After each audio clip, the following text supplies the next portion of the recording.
Hey, you guys, welcome back to another episode of the Childcare Business Marketing Made Easy podcast. So today's podcast is not going to be focused on marketing. I just wanted to share something that I experienced a few weeks ago, and hopefully this resonates with you, to encourage you, to help you to keep going, to help you, stay focused on why you decided to start this childcare business, and really just help you just kind of not give up. So I homeschool my children, and I actually run a homeschooling co-op every week with other local moms.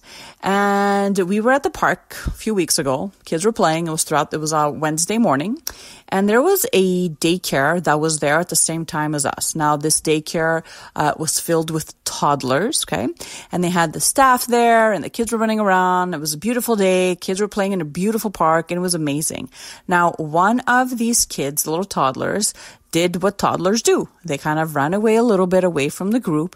And the educator that was in charge of the group, she intervened in a way that was so inappropriate and so not to my liking at all. She didn't get physical, but she raised her voice, and she said things like, a lot of daycare owners say, like, it's not nice, you should have run away, you stay close to me now. And the little boy was crying. He felt so bad. He was covering his face and crying.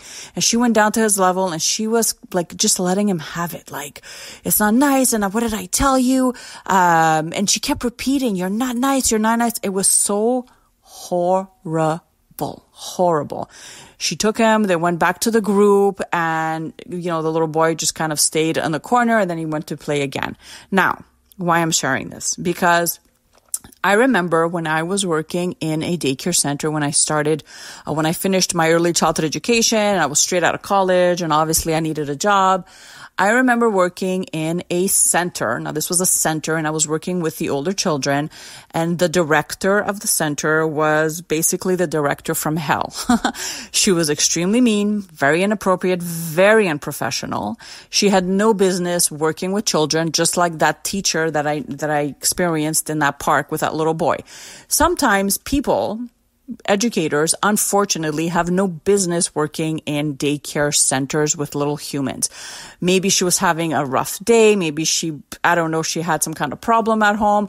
I don't care. You see, when you work with children, whatever problem you are facing, whatever you have going on in your personal life, it has to stay there, because you took on this responsibility of taking care of a little human that, first of all, is not even you or yours. Another mom and dad is trusting you with their child. And it's something that you cannot take lightly. It's something that you have to take so seriously.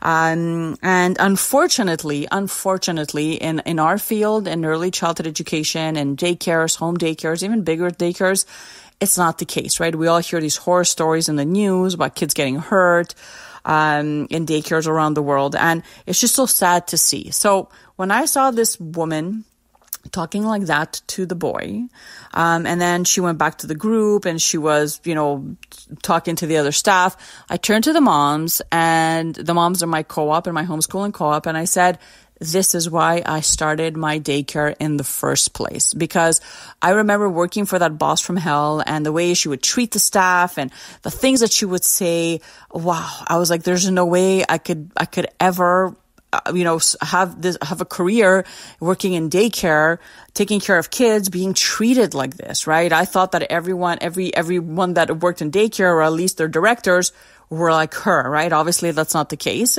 But that was such a bad experience that it really it scarred me to the point where I just made up my mind then and there that I was going to open up my own daycare center, because I would never, ever, ever want my child to experience that. And when I saw that teacher just kind of stressed out and yelling and saying, you're not nice, I remember thinking, that's why I started my daycare in the first place. That's why I ventured off. And even though I had no experience, no business skills, I had no money to invest, I made it happen. I made it work. I had 4 kids as I was running this business. And I remember, days, especially at the beginning when you're not making any money and times are tough and checks are bouncing and you're thinking, what did I get myself into?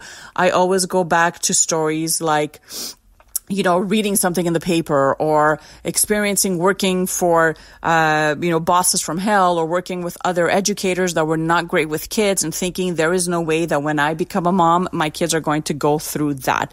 So, I wanted to share that with you because I know that sometimes when, we're working with young kids, not every single day is easy. I get that, right? I understand that completely. Not every single day is easy, but you always have to think of how would I react? How would I treat these children if their mom and dad were in the room right now? That's what I used to tell my staff in my daycare. How would you treat the kids in our care, the kids in your class when you close the door, if you knew that their mom and dad was right in the corner watching you?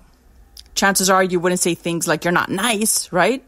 So, that really got me thinking how God works, how he placed these things in my life, these obstacles in my life, these hurdles in my life, and these opportunities to lead me to open my center, to work with amazing parents, amazing kids, amazing staff, and to do that for 16 years.